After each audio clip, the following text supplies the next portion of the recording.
My name's Thomas Russo, and I've been an investor in Berkshire Hathaway since I first met Warren in 1982 at Stanford Business School. This year's annual meeting interests me for two main points. I wanted to assure myself that Berkshire still has the capacity to commit a lot of capital.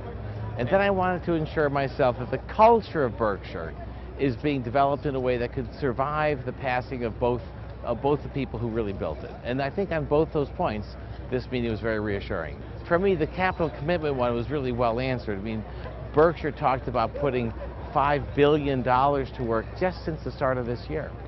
And if I felt that they weren't able to put capital to work, over time that would worry me because they have so much capital coming in through their existing businesses. They will have $30 or $40 billion of more cash to invest this year than last year. And if they didn't have the capacity to put it to work, but they do. Both Charlie and Warren are aging. They talk about it, they make light of it, but the fact is it's true.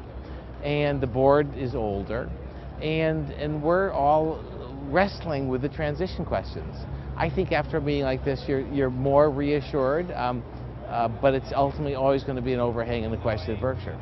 The question of succession really is the key. And you know, I couldn't believe in today's meeting. I was very impressed when Warren talked about some of the ways in which his new people are assisting him. We have managers who have been running the divisions for so long, the smaller ones, that have made enormous headways. I think they may have spent $2 billion last year in tuck-in acquisitions that will drive our wealth.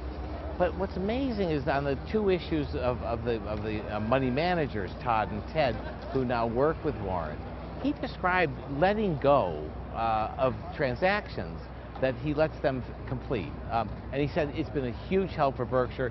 They're the sorts of things that Warren would no longer be doing. And we as shareholders now have two people of enormous ability who can step into that void, get things done that Berkshire otherwise might not have been able to do because the details and the difficult negotiations that Warren can no longer do given burns on his time and his energy. He now has two terrific young investors in their early 40s, mid 50s who are willing and able to do that. Now that's testing a structure that will need to be in full battle gear when the time comes that it's called upon.